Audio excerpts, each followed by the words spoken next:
tous. Donc, je m'appelle Camille Bigenval, je travaille à Gustave Roussy, je suis hématologue. Et je vais vous parler des histiocytoses malignes, autrement connues, enfin connues, tout est relatif, sous le nom de sarcome histiocytaire. Moi, je préfère les termes de histiocytose maligne, non pas que les autres soient particulièrement bénignes, mais là, on est vraiment dans des survies mauvaises. Alors, grâce au gros travail d'une équipe qui m'a largement précédée, on a repris rétrospectivement, donc c'est les limites d'un travail rétrospectif, 141 cas d'histiocytose maligne depuis les années 2000. Et on a obtenu ces cas via le centre d'experts de Jean-François Émile et via la base Histiobase. Donc on estime qu'il y a à peu près 12 cas par an d'histiocytose maligne, mais c'est sans doute sous-estimé parce qu'il y a des cas qu'on n'a pas dû obtenir, évidemment, mais bon, on reste dans des maladies, dans une maladie rare. C'est une maladie de l'adulte. Vous voyez que l'âge médian est de 62 ans. Ça atteint un peu plus souvent les hommes que les femmes.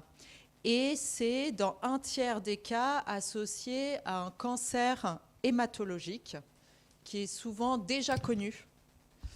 Et ce cancer hématologique est en proportion plus importante une hémopathie lymphoïde B mature, donc c'est-à-dire lymphome folliculaire, leucémie lymphoïde chronique, lymphome de la zone marginale. On note notamment des leucémies lymphoblastiques aiguës qui sont donc quasi exclusivement des enfants ou des jeunes adultes. Mais chez l'adulte vieux, entre guillemets, c'est plutôt de l'hémopathie lymphoïde mature. Et ce qui est important de noter, c'est que dans cette cohorte, il n'y avait que 2 patients qui avaient eu précédemment une histiocytose langerhansienne. Alors, quand on reprenait les caractéristiques cliniques au diagnostic, globalement, n'importe quel organe peut être atteint par ce cancer, mais l'organe le plus fréquemment atteint était le ganglion, et après venait l'os, puis le foie, la peau et le poumon. Mais n'importe quel organe pouvait être atteint, et notamment on avait des atteintes du cerveau. Le diagnostic histologique, ce qui est très important de savoir, c'est que professeur Émile et ses pairs ont eu plusieurs cas, et dans plus de 40% des cas, il y a le diagnostic qui est faux initialement. Il ne s'agit pas d'une histiocytose maligne, mais plutôt d'une tumeur fortement infiltrée en macrophages. Donc tous les cas ont été revus par plusieurs pathologistes, et après, en fonction de l'expression en immunohistochimie des marqueurs S100, CD1 ou CD207, il y avait des sous-types qui étaient décrits, donc c'est-à-dire sarcome histiocytaire, sarcome à cellules dendritiques interdigitées, sarcome à cellules de Langerhans et tumeur de haut grade, voilà. Donc là, je vous représente les positivités des marqueurs en immunohistochimie. Donc, dans la plupart des blocs, il y avait une positivité pour le CD68, et PU1, qui a été fait moins fréquemment, était très souvent positif, et c'est un bon marqueur discriminant, et ça a été publié par Irena, qui est là. De façon un peu plus, moins spécifique, sur les récents blocs, il y a eu des marquages de PDL1, donc c'était souvent positif, aux alentours de 70%. Et il y a eu aussi des marquages de BCL2, notamment pour essayer de proposer des traitements par inhibiteurs de BCL2. Et on voyait une positivité à 60% dans les cellules myéloïdes tumorales. Alors, sur le plan des caractéristiques moléculaires, avant 2017, étaient réalisés des PCR ciblant BRAF, KRAS ou NRAS, et après 2017, des NGS, un NGS a été réalisé. Et donc, on a essayé de reprendre ça, et donc on retrouvait chez 70% des patients des mutations dans la voie des MAP kinases. BRAF n'était pas le gène le plus fréquemment muté, c'était KRAS en premier, puis BRAF. Il y avait aussi PTPN11, MAP2K1 et beaucoup moins fréquemment NRAS. Il faut souligner qu'à contrario des histiocytoses non malignes, il pouvait y avoir plusieurs mutations affectant la voie des MAP kinases. On retrouve aussi parfois une association avec des mutations type TET2 ASXL1 ou DNMT3A, et certains patients avaient des mutations de TP53.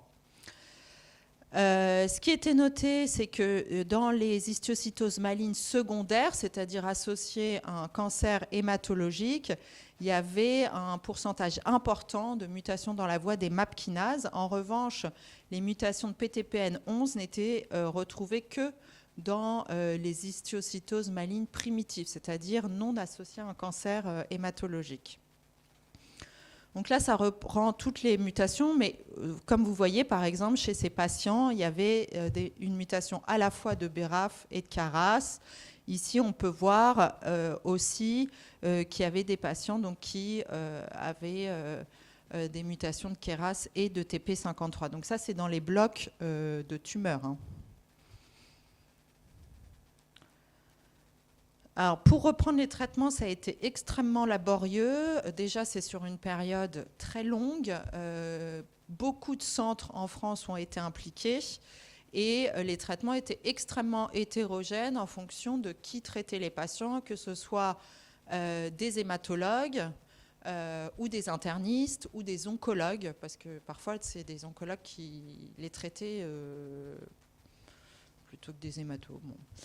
Alors, il y avait très peu de patients, mais néanmoins, ce qui était intéressant, c'est que chez les patients localisés, lorsqu'on faisait une chirurgie d'exérèse complète, on avait donc des réponses persistantes chez plus de 60% des patients. Ça représente peu de patients, hein, c'est que 8 patients. Le CHOP, qui était de loin le type de chimio le plus fréquemment prescrit, vu que c'est la chimiothérapie préférée de l'hématologue, avait un taux de réponse relativement faible, de l'ordre de 10%. Les BRAF, MEK inhibiteurs, qui étaient plutôt prescrits en deuxième ligne dans cette cohorte, atteignaient un taux de réponse de l'ordre de 20-22%. Il y avait un type de chimiothérapie qui s'appelle Totem, qu'on n'utilise pas chez l'adulte, mais qui est utilisé en pédiatrie, qui a montré, même dans des situations de patients multiréfractaires, des taux de réponse bons, enfin on va peut-être pas, mais plutôt corrects, supérieurs à 20%. Encore une fois, c'est un faible nombre de patients. Et la chimiothérapie ICE, qui est aussi une chimio qui est utilisée, qu'on abandonne de plus en plus en hémato d'ailleurs, donnait des très mauvais, enfin pas de réponse complète, mais c'était des patients très réfractaires.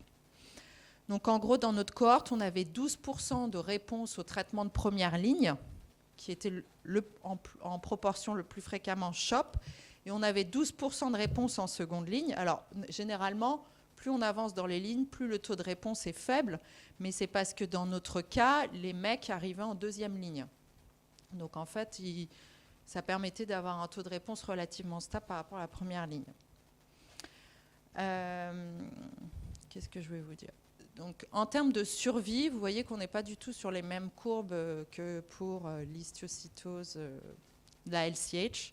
Donc, on a une survie médiane qui est de 13 mois, avec quand même un effet, un espèce de plateau, mais on est dans actuellement des courbes à peu près équivalentes au cancer de l'ovaire. Voilà. Donc, on est plus dans des résultats assez médiocres pour des cancers. On a essayé de mettre en évidence des facteurs prédictifs de survie globale, hein, pas de survie sans progression, qui était une donnée trop difficile à obtenir de façon rétrospective. Et c'est un petit peu dur à établir, mais déjà ce qui est important, c'est que dans cette cohorte, avec les limites qu'il y a, on ne voyait pas de différence entre les histiocytoses malignes associées à un cancer hématologique. On voyait que lorsqu'il y avait un envahissement splénique, un envahissement médulaire, ce n'est pas significatif, mais globalement, il y avait une survie plus faible. Et évidemment, les atteintes neuroméningées étaient de mauvais pronostics. Alors, dans le titre du topo, il y avait « Quelle attitude devant un diagnostic de sarcomie histiocytaire ?» Enfin, il faudrait dire d'histiocytose maligne.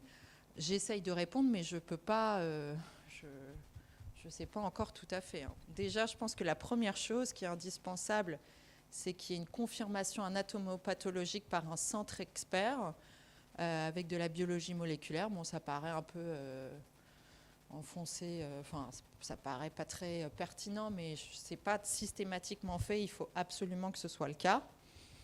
En termes d'imagerie, pour l'instant, en tout cas, moi, je fais que des scanners. Je ne fais pas de TEP scanner, mais bon, peut-être qu'il faudra s'orienter vers ça.